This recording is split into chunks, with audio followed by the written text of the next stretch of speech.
இலுப்பூர் சங்கரமந்தல் என்ற ஊரிலிருந்து நஜ்முன் நிசா என்பவர் கேட்கிறாங்க. என்ன கேட்கிறாங்கன்னா, எங்கள் வீட்டில் அனைவரும் நோன்பு வைக்கக்கூடிய நபர்களாக இருக்கிறார்கள். எனக்கு உடல்நிலை சரியில்லாத காரணத்தினால் நோன்பு வைக்க இயலவில்லை. அதனால் நான் நோன்பிற்கு பதிலாக ஒரு ஏழைக்கு ஒரு நோன்பு உணவளிக்கிறேன். இது இஸ்லாத்தின் நோன்புக்கு பகரமாக அமையுமா? இது பற்றி விளக்கவும் அப்படின்னு கேட்டுக்கிறாங்க. இது சம்பந்தமாக நம்ம கடந்த காலங்களில் விரிவாக நம்ம விளக்கி இருக்கிறோம். ஆனால் எப்படி விளக்கி இருக்கிறோம்னா, வீடியோ வடிவில் விளக்கி இருக்கிறதுனால, எழுத்து வடிவில் விளக்கி இருக்கிறதுனால ஒரு வீடியோ பதிவாகவும் இருக்கட்டுமாங்கிறதுக்காக இந்த கேள்வி எடுத்துருக்கிறோம்.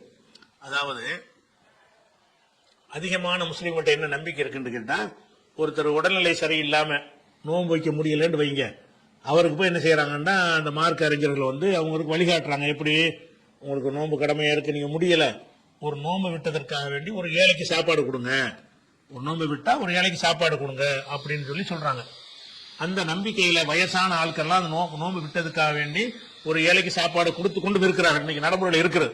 பெரிய பெரிய பணக்காரங்கள்லாம் என்ன செய்யறாங்கன்னு கேட்டா, உங்க வயசாகி போச்சா, நோன்பு வைக்கலையா, நோன்பு வைக்கலன்னு சொன்னா ஒரு நோன்புக்கு ஒரு ஏழைக்கு உணவு என்று 30 நாளைக்கு கொடுக்குறாங்க. அதையும் கூட என்ன செய்யறாங்கன்னா, அந்த வசூல் சக்கரவர்த்திகள் இருக்காங்கல்ல, அவங்க உள்ள நுழைஞ்சு, நாங்க ஏழைகள் நாங்க கொடுத்துறோம், ஒரு மாசத்துடைய தொகை உங்க ஊர்ல வயசான ஆளுக்கு இருந்தா அந்த தொகையை எங்களுக்கு தந்துருங்க அப்படின்னு சொல்லி வாங்கிட்டு வந்த சம்பவங்கள் நம்ம டிஎன்டிஜி நிர்வாகிகள் பண்ணியிருக்கிறாங்க என்று ஒரு வீடியோ போட்டிருந்தாங்க, நம்ம பார்த்தோம். அது அந்த மாதிரி இருக்கிறது. அதை போய் என்ன செய்யறது, நோன்பு வைப்பதற்குரிய பரிகார காசை எங்களுக்கு தந்துருங்க, நாங்க அதை விநியோகம் பண்ணிக்கிறோம்னு சொல்லி எல்லாம் வசூல் பண்றாங்கன்னு கேள்விப்படுறோம். அந்த மாதிரி இருக்கா இஸ்லாத்துல கேட்டா, விஷயத்தை வந்து தப்ப வழங்கி கொண்டு என்ன செய்யறாங்கன்னு கேட்டா, அதை அப்படி செய்யறாங்க. எப்படி இருக்குன்னு கேட்டா, அதான் 2வது சூறாவுல 184, 185, 184 வசனத்துல ஒரு செய்தி சொல்லப்படுது. 185 வசனம் அந்த செய்தி மாற்றப்படுது. மாற்றப்படுதுங்கிறத கவனிக்காம, மாற்றப்பட்ட செய்தி இருக்குல்ல, அதை அடிப்படையா வைத்துக் கொண்டு இந்த ஒரு தவறான ஃபத்வாவை கொடுக்கறாங்க. என்ன மாற்றப்படுதுன்னு கேட்டா, அலல்லதீன யுத்தீகூனஹு, யாருக்கு நோன்பு வைக்க சக்தி இருக்கிறதோ அவர்களுக்கு ஃபிதியத்துன், ஒரு ஃபிதியா பரிகாரம் இருக்கிறது. தாமு மிஸ்கீன், ஒரு மிஸ்கீனுக்கு உணவளித்தல் என்ற ஒரு பரிகாரம் இருக்கிறது. நோன்பு வைக்க சக்தி உள்ளவர்களுக்கு என்ன இருக்கிறது, நோன்பு வைக்காம பரிகாரம் கொடுக்கிறதுக்கு அவங்களுக்கு ஒரு உரிமை இருக்குன்னு சொல்லப்படுது. இந்த வசனம் எதுக்கு இறங்குச்சுன்னு கேட்டா, நோன்பை எல்லாம் கடமையாக்கி விட்டு, கடமையாக்கின நோன்பு வைக்க யாருக்கு சக்தி இருக்குதோ, சக்தி இல்லாதவங்களுக்கு இல்ல, யாருக்கு சக்தி இருக்குதோ அவர் விரும்பினால் நோன்பு வைத்துக் கொள்ளலாம். விரும்பினால் ஒரு நோன்புக்கு பதிலாக ஒரு ஏழைக்கு உணவு அளிக்கலாம். நோன்பு என்பது கம்பல்சரியான கடமையா இல்ல, சாய்ஸா தான் இருந்துச்சு.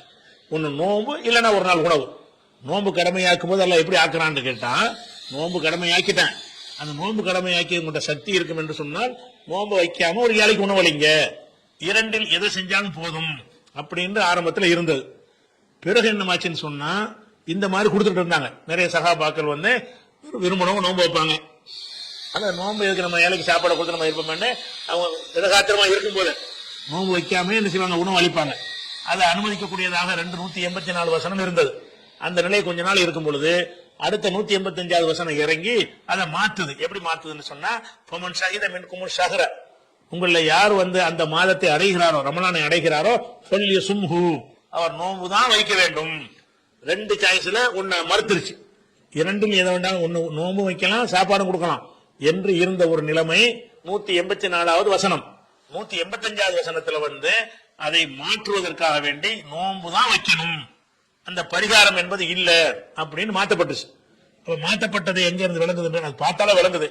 இருந்தாலும் ஹதீஸ்ல எப்படி வருது, எப்படி வருதுன்னு கேட்டா, சலமா அவங்க சொல்றாங்க, அலல்லதீன யுத்தீகூனஹு என்ற ஆயத்தை லம்மா நஸலத்து அலல்லதீன யுத்தீகூனஹு ஃபிதியத்துன் தாமு மிஸ்கீன், இந்த வசனம் இறங்கிய பொழுது, கான மன் அராத யுஃப்திர வயஃப்ததிய, யார் வந்து நோன்பை விட்டு விட்டு வந்து ஃபதியா கொடுக்க நினைக்கிறாரோ அவர் எப்படி நடந்து கொண்டார். நோன்பு வைக்க சக்தி இருக்கு, நோன்பு வைக்காம சாப்பாடு கொடுத்துட்டு வந்தாரு. ஹத்தா நசலத்தில் ஆயத்துள்ளத்தி பாதகா, அதுக்கு அடுத்த வசனம் இறங்குற வரைக்கும் இறங்கி பனசகத்துஹா, அந்த முந்தைய சட்டத்தை மாத்தி விட்டது.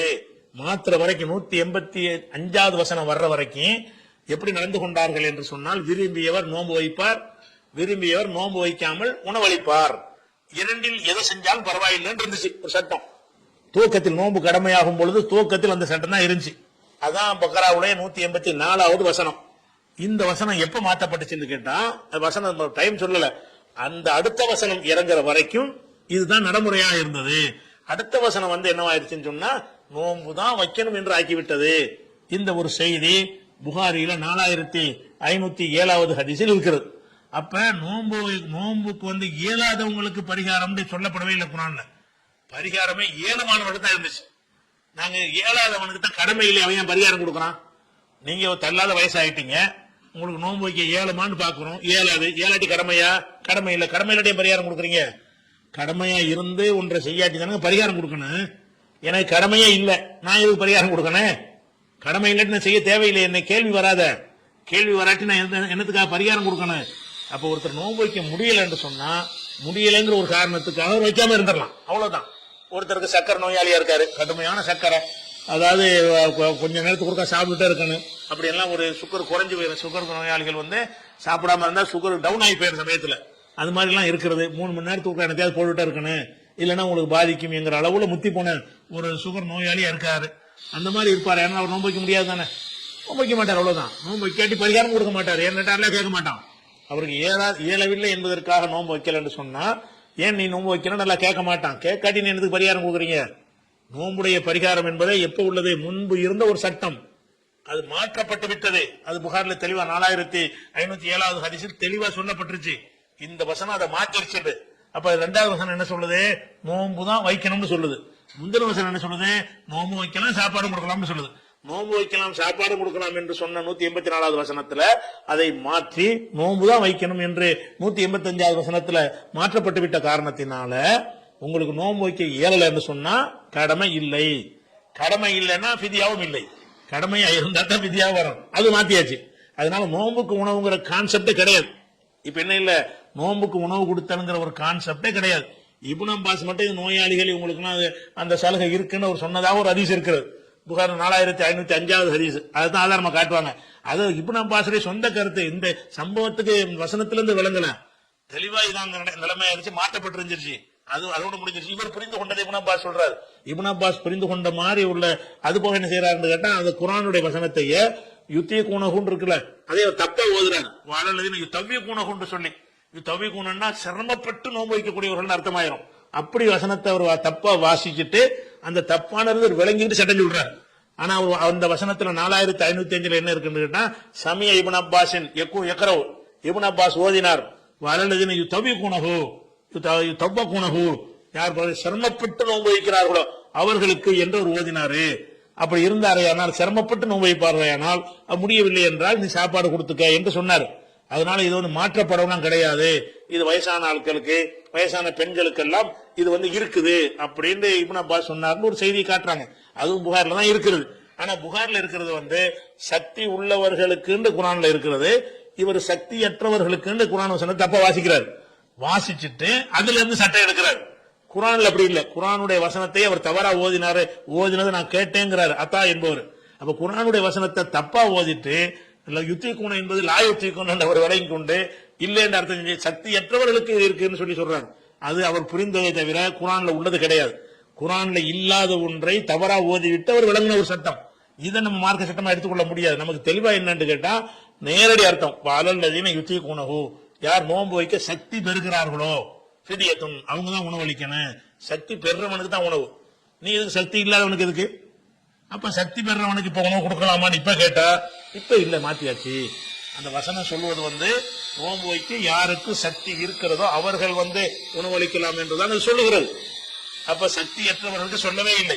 சக்தியற்றவர்களுக்கு நோன்பும் கடமை இல்லை, வித்யாவும் கடமை இல்லை அந்த காலத்துல. அப்ப இப்ப இந்த வசனத்தை அமுல்படுத்தலாமான்னு ஒருத்தர் கேட்பாரையானால் இது முன்னாடி இருந்த சட்டம்.